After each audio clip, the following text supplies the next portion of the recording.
Le FC Barcelone tient sa première recrue hivernale, restez branchés, on en parle tout de suite. Salut les amoureux du ballon rond, bienvenue dans votre JT Foot Mercato. Avant de parler de la Ligue 1, du Mercato du Barça ou encore vous faire gagner des choses pour Noël, on va parler d'Arsenal qui revient sur le devant de la scène ces dernières semaines. Et oui, les Gunners viennent d'enchaîner 4 victoires de rang, toutes compétitions confondues, dont 3 en Première Ligue. Et les hommes de Mikel Arteta sont en forme. Sur cette période, ils ont inscrit 14 buts. Des performances de haute volée comme contre Leeds le week-end dernier qui permettent aux Gunners de pointer à la 4e place du classement de Première Ligue avant les fêtes. Mais cette période s'annonce délicate et ils devront bien la gérer s'ils veulent atteindre leur objectif.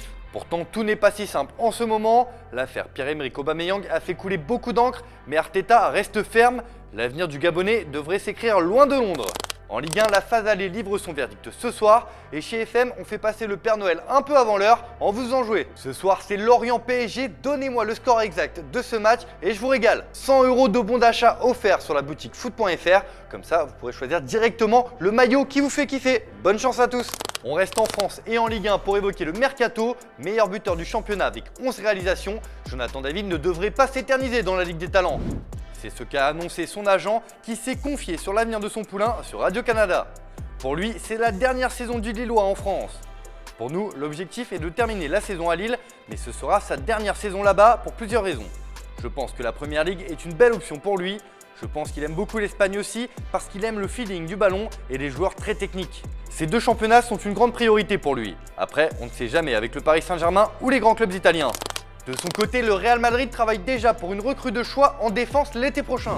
Avec les départs de Sergio Ramos et Raphaël Varane l'été dernier, les merengues sont un peu légers dans ce secteur de jeu. Alors qu'ils devraient se livrer une sacrée bagarre avec le PSG pour Antonio Rudiger, les dirigeants madrilènes ont dans le viseur un autre joueur de Première Ligue. Et c'est Joe Gomez qui est sur les tablettes du Real. Le défenseur de Liverpool, sous contrat avec les Reds jusqu'en 2024, ne joue presque plus du côté d'Anfield. Lui qui n'a fait que 9 apparitions, toutes compétitions confondues, pour 336 minutes de jeu. Les Madrilènes veulent flairer le bon coup. Au Barça, c'est cet hiver qu'on cherche à se renforcer et c'est déjà quasiment bouclé selon la presse espagnole pour Ferran Torres. D'après les informations de Sport qui semblent catégoriques ce mercredi en début d'après-midi, Ferran Torres s'apprête à signer en faveur du FC Barcelone. Le média catalan parle même d'une possible annonce officielle dans les prochaines heures. Alors que le club anglais demandait au minimum 60 millions d'euros, le Barça a su se montrer convaincant et un accord aurait été trouvé autour de 45 millions d'euros. C'est un renfort de poids pour les Blaugrana et c'est Xavi qui doit être content, lui qui avait fait de l'ailier sa priorité en matière de recrutement cet hiver. Anthony Martial a lui une idée très précise de ce qu'il veut pour ce mercato, gagner du temps de jeu. Alors que tout indique qu'il a pris la décision de partir de Manchester United cet hiver, l'international tricolore saurait déjà où il veut rebondir. Le FC Barcelone et la Juventus sont bien intéressés, mais le joueur veut rejoindre le Séville FC. L'écurie andalouse 2e de Liga est un objectif sérieux pour l'attaquant, puisqu'il sait qu'il y obtiendrait un temps de jeu conséquent. Un prêt serait donc à l'étude pour le Français. Le mercato d'Anthony Martial va donc être agité, mais est-ce que c'est une bonne destination pour lui? C'est la question du jour les amis. Comme d'habitude, vous nous répondez dans les commentaires et on en sélectionne quelques-uns demain. Dans la question d'hier, on vous demandait si le PSG était un club ingérable.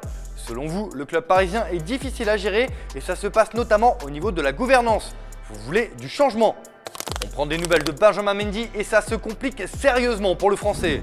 Alors qu'il était auditionné par un tribunal anglais ce mercredi après avoir été accusé de 6 viols et d'une agression sexuelle, Benjamin Mendy a été inculpé pour un 7e viol. Cela ne risque pas d'arranger la situation de l'international français, champion du monde en 2018.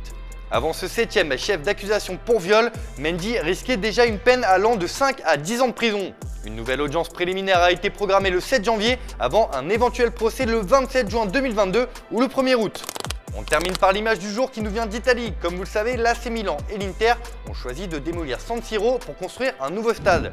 Et les deux clubs de Milan ont annoncé le vainqueur du projet. Il s'agit de Studio Populus, connu sous le nom de la cathédrale. Le but est bien évidemment d'accueillir plus de spectateurs et d'offrir davantage de fans expérience pour générer plus de recettes. En tout cas, l'enceinte s'annonce exceptionnelle. Voilà, c'est tout pour aujourd'hui. Merci de votre fidélité. Comme d'habitude, on nous donne de la force et on s'abonne. Et on se retrouve demain pour un dernier JT Foot Mercato avant Noël. Bonne soirée à tous.